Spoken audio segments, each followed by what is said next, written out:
안녕하세요. 세상을 이롭게 하는 일에 관심 많은 승무원쌤 김용숙입니다.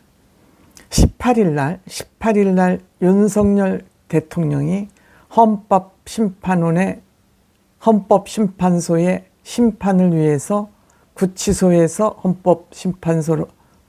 헌법재판소로 나왔었습니다.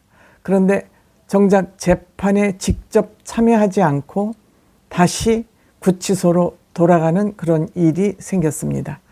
그렇다면 윤석열 대통령은 왜 구치소에서 헌법재판소를 왔고 헌법재판소까지 와서 왜 심판에는 참석하지 않고 구치소로 다시 돌아갔을까?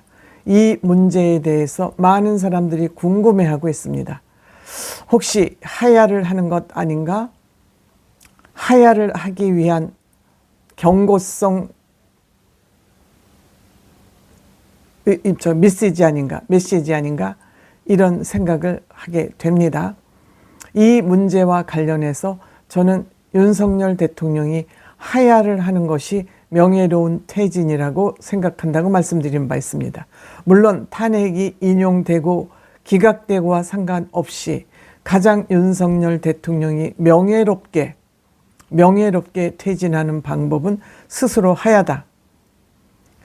인용이 안 된다 해도, 인용이 안 되고 윤석열 대통령이 대통령직을 유지한다 해도 대통령으로서의 원만한 행정을 수행할 수 없기 때문에 저는 스스로 하야하는 것이 윤석열 대통령에게는 가장 명예로운 퇴진이다. 이렇게 생각을 하고 있습니다. 이와 관련해서 한 기사가 눈에 띄어서 여러분들과 공유를 해보려고 합니다.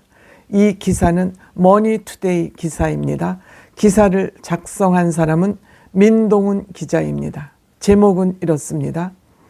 구치소로 돌아간 윤, 자진 하야설 술렁, 여야 모두 비현실적이라고 일축하지만 기자 눈에는 하야설이 아닌가 하는 그런 하야설이 쏠쏠 나온다는 것에 무게를 두고 있는 것 같습니다. 기사 공유해 보도록 하겠습니다.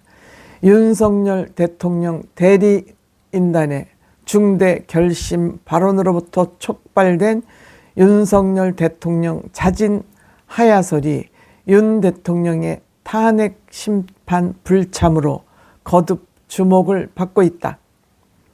윤 대통령 측은 물론 여야 모두 하야설에 대해 현실적이지 않다고 일축하고 있다. 그러나 여권 일각에선 헌법재판소의 불공정한 재판에 저항한다는 명분을 쌓아 강성 보수 지지층의 결집을 끌어낼 수 있다면 향후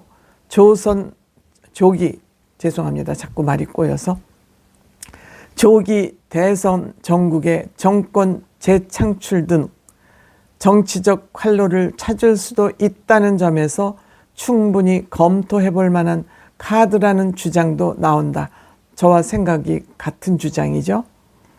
윤 대통령은 18일 종로구 헌재에서 열린 탄핵 심판 9차 변론 기일에 출석하기 위해 오후 35분 서울 구치소를 출발해 헌재에 도착했으나 변론 시작 전 서울 구치소로 복귀했다. 윤 대통령 측 대리인단은 기자단 공지를 통해 대통령은 오늘 진행할 절차와 내용이 지금까지 진행된 상황을 정리해서 양측 대리인단이 의견을 설명하는 날이라는 것을 확인했다며 그렇다면 대통령이 직접 의견을 발표할 것이 없으며 대리인단에 일임하는 것이 좋겠다는 판단을 한 것이라고 밝혔다. 대통령이 구치소에서 출발하기 전에 이것이 공유되지 않았을까요? 변호인들과 대통령이 이러한 상황을 서로 공유하지 않았을까요? 납득하기 어려운 부분이죠. 윤 대통령 측은 헌재에 오는 20일 예정된 10차 변론 기일을 25일쯤으로 연기해달라고 요청했다. 하지만 헌재는 이를 받아들이지 않았다. 헌재의 이 같은 결정이 이날 윤 대통령의 변론 기일 불참 결정에 영향을 미친 것 아니냐는 뒷말이 나온다.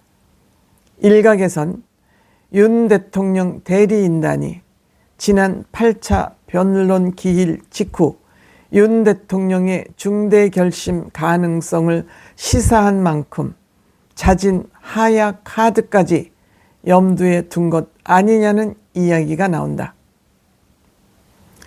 윤 대통령의 자진 하야 시나리오는 보수 농객 조갑재 TV 대표자가 지난 13일 YTN 라디오에서 윤 대통령이 높은 지지를 유지하는 상황에서 전격 하야하면 국민의힘과 반 이재명 진영에 유리한 여론을 형성할 수 있다고 주장하면서 본격적으로 불거졌다.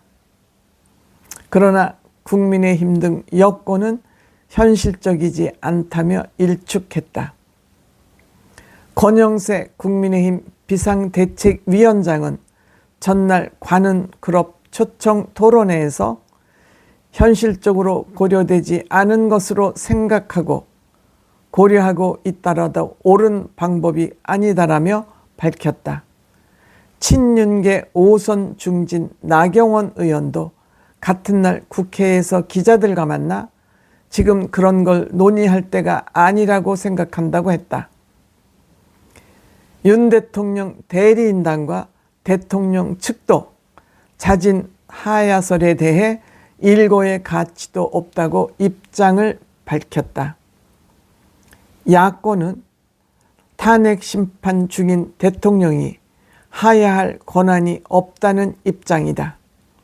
국회법 134조 2항에 따르면 탄핵 소추된 공직자는 사임할 수 없으며 권한이 정지되고 임명권자도 사직원을 접수하거나 해임할 수 없다.